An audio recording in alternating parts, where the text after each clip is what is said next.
నీది బంధము మరణము తప్ప మరి ఏది విడదీయనిది బంధము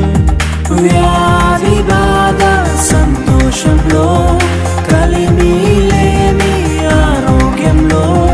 ప్రభువే ఒకటిగా దీవించెను మనులే అందుకు నియమించెను పరలోకములో నిర్ణయించెను నరలోకములో ఏర్పడి